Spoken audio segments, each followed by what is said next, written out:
আপনারা শুনছেন কথাবাণী। আজ আমরা শোনাব অসামঞ্জস্য মুখোপাধ্যায় রচিত হাসির গল্প সত্যেন ডাক্তার। বৈঠকখানা ঘর। তাহার দরজার পার্শ্বে ছোট একখানা কাষ্ঠফলকে লেখা ছিল, doctor S N. Haldar, MB, gold medalist. Satyen ডাক্তার প্রত্যহ সকালে 7টা হইতে 10টা পর্যন্ত এই ঘরে বসিয়াই তাহার ডাক্তারি কার্য সম্পন্ন করে। গোল্ড মেডেলিস্ট এমবি এই ঘরটির মধ্যে রোগীর সমাবেশ একরকম হয় না বলিলেই চলে। এখানে হয় না মানে সত্যেন ডাক্তার হইতে দেয় না। সত্যেন বলে, 3 জন পর্যন্ত রোগীকে একজন ডাক্তার ঠিক মতো চিকিৎসা করিতে পারে। রোগীর সংখ্যা তার বেশি হলে সেখানে ডাক্তারি ঠিক হয় না, হয় ওই নামের একটা চটকদার ব্যবসা।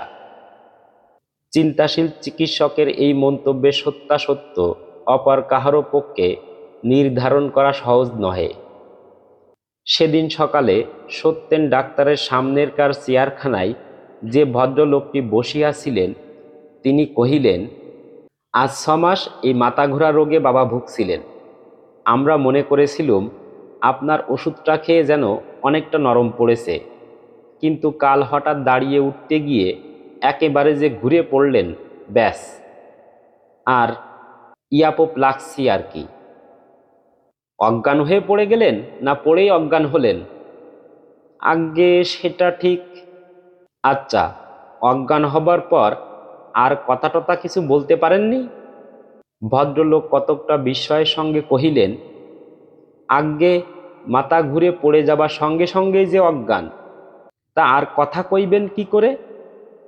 তা নয়, কথা কইবার ইচ্ছায় ঠোঁট নড়ে উঠেছিল কি?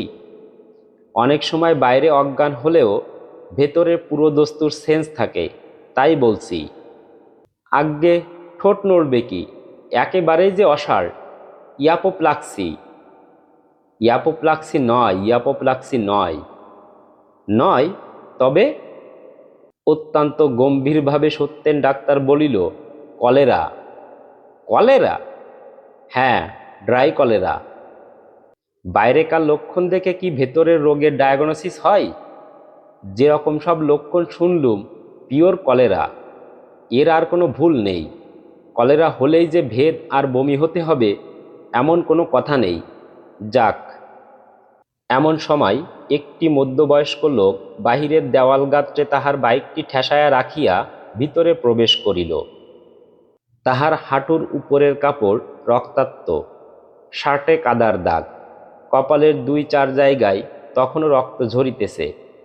লোকটি বিশেষ কাতরভাবে কহিল, দেখুন ডাক্তার। তাড়াতাড়ি তাহার আপদমস্তক একবার দেখিয়া লইয়া সত্যেন ডাক্তার কহিল, শুধু শুধু দেখে আর কি করব বলুন? আর রোগী হাতে নেবার আমার সাধ্য নেই, কারণ 3টি রোগী আমার হাতে। বলিয়াই সত্যেন ঢোক গিলিয়া সঙ্গে সঙ্গে কহিল, বসুন বসুন, আমি ভুলে গেছলুম, 3টির একটি কাল কলেরাতে। যাক, কি হয়েছে আপনার বলুন তো? দেখছি তো সাইকেল থেকে পড়ে গিয়ে চারদিকে কেটে কুটে গেছে। সাংঘাতিক পড়ে গেছি ডাক্তারবাবু। একটা মলম টলম কিছু, না হয় টিনচার আয়োডিন কি বেনজুইন? কিছু হবে না, আপনার হিস্ট্রিয়া হয়েছে, সেই হিস্ট্রিয়ার চিকিৎসা করতে হবে। হিস্ট্রিয়া? হ্যাঁ গো মশাই, হিস্ট্রিয়া। আজকাল এই যুদ্ধের হিড়িকে, বোমার আতঙ্কে, এই চাল ডালের অসম্ভব মূল্য বৃদ্ধিতে বহু লোকের মাথা আর মন অসুস্থ হয়ে উঠেছে। তারই ফলে যত সব অঘটন ঘটছে। কেউ সাইকেল থেকে পড়ে যাচ্ছে, কেউ দক্ষিণে যেতে ভুলবশত উত্তরে চলে যাচ্ছে, কেউ বিনা দোষে ছেলে মেয়েকে ধরে মারছে, কারো বা পেট না বাজছে, জ্বর সর্দি কাশি, মানে কারো মনই নর্মাল অবস্থায় নেই। সুতরাং যাক, আমার বাইক থেকে পড়ে জখম হওয়াটা আপনি বলছেন হিস্ট্রিয়া? নিশ্চয়ই আপনাকে হিস্ট্রিয়ার চিকিৎসা করতে হবে। হঠাৎ বাড়ির সামনে একখানা রিক্সা আসিয়া দাঁড়াইল এবং একটি প্রৌঢ়া বিধবা স্ত্রীলোক তাহা হইতে নামিয়া ওদিককার দরজা দিয়া বাটির মধ্যে প্রবেশ করিল। ইনি সত্যেন ডাক্তারের মাসিমা, বরানগরে থাকেন। দুপুরবেলা মাসিমা কহিলেন, বাবা সতু, একটা বিয়ে থা কর বাবা। এমন তোর ঘর বাড়ি, কিন্তু একটা মেয়ে ছেলের অভাবে সবই যেন শ্রীভেষ্ট। দিদি বেঁচে থাকতে। দেখো মাসিমা, বিয়ে ঠিয়ে করবার কোনো উপায় নেই, তাহলে ডাক্তারি ছাড়তে হয়। আর ডাক্তারি করতে গেলে বিয়ে করা কিছুতেই চলে না। ডাক্তারি কাজটাকে নেহাত সোজা মনে করো না মাসিমা। বলিস কি রে বাবা, জগৎশুদ্ধ ডাক্তার?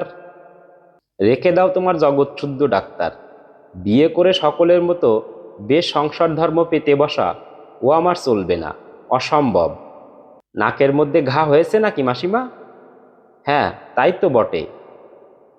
হ্যাঁ বাবা, মাঝে মাঝেই হয়, আবার আপনা আপনি সেরে যায়। না না, কখনোই সারে না। ও তোমার অম্বলের রোগ, ব্যাড লিভার। আচ্ছা, আমি ও রোগ তোমার সারিয়ে দেব এখন। তারপর একটু চুপ করিয়া থাকিয়াই কহিল, না, হবে না। তুমি থাকবে সেই বরানগরে, আর আমি এখানে। এতে আমার দ্বারা তোমার চিকিৎসা করা চলবে না। এক কাজ করো, রোজ খালি পেটে 1 গ্লাস নেবুর জল খেতে শুরু করো। বলিয়াই সত্যেন উঠিয়া দাঁড়াইল এবং সুপায়ে দিয়া তাড়াতাড়ি বাহির হইয়া গিয়া ট্রামে চাপিয়া বসিল। মিনিট 10-12 পরে ভবানীপুরে নামিয়া একটা ছোট একতলা বাড়ির দরজার কড়া নাড়িতেই একটি দাড়িওয়ালা ভদ্রলোক বাহিরে আসিয়া কহিল, ও ডাক্তারবাবু? হ্যাঁ, দেখুন, নেবুর জলটা ভাত খাবার পর চলবে না। ওটা খেতে হবে একবার সকালে খালি পেটে, আর একবার সন্ধ্যাবেলা। বুঝতে পেরেছেন তো? ব্যাস, এইটে বলতেই আমি এসেছিলুম। ওষুধ যেমন চলছে চলবে। পুনরায় হন হন করিয়া সত্যেন ডাক্তার তাহার গৃহের উদ্দেশ্যে চলিয়া গেল। ইহার দিন 4-5 পরে একদিন রাত প্রায় 2টার সময় ভবানীপুরের ওই বাড়ির দরজার কড়া সেদিনকারই মতো আবার নড়িয়া উঠিল।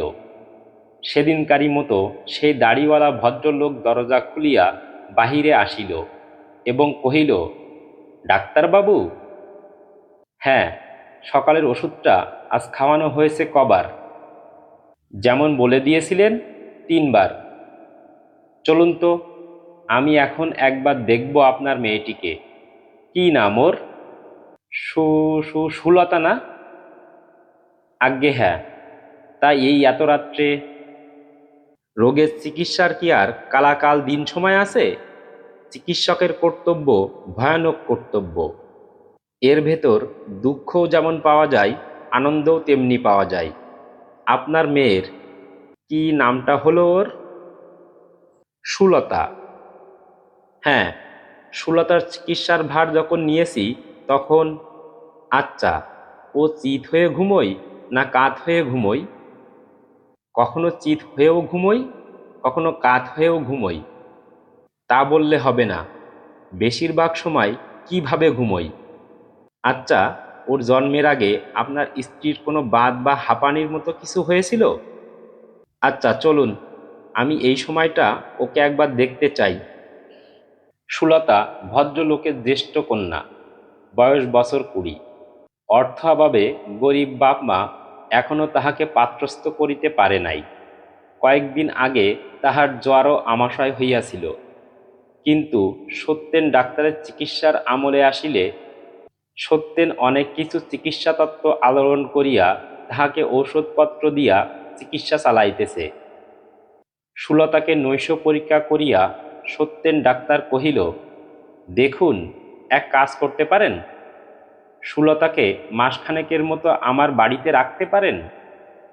দিন কতক ওকে আমি 24 ঘন্টা চোখের ওপর পেতে চাই। পারেন রাখতে? ভদ্রলোক সত্যেন ডাক্তারের পারিবারিক ইতিহাস সবই শুনিয়াছিল। জানিত যে একটা চাকর একটা বামুন লইয়াই অবিবাহিত সত্যেন ডাক্তারের সংসার। সুতরাং একটু ভ্যাবাচ্যাকা খাইয়া ভদ্রলোক কহিল, তা তা তা কোনো বাধা নেই, তবে কিনা ও হলো গিয়ে সমর্থ মেয়ে। তা ও, রাখতে নেই বুঝি? আচ্ছা, তবে থাক। বলিয়াই ডাক্তার দাঁড়ায়া উঠিল এবং সকালে যে প্রেসক্রিপশনটা করিয়াছিল সেইটা একবার মনোযোগের সহিত পড়িয়া বাহিরে চলিয়া আসিল। সত্যেন ডাক্তার চলিয়া গেলে পর ভদ্রলোকটি ও তাহার স্ত্রীর মধ্যে বহু আলোচনা ও পরামর্শ হইল এবং তাহার ফলে ভদ্রলোক পরদিন সকালেই সত্যেন ডাক্তারের কাছে গিয়া বলিল, দেখুন, আমরা তো আপনার স্বঘর, কাল একটা বিয়ের দিনও আছে।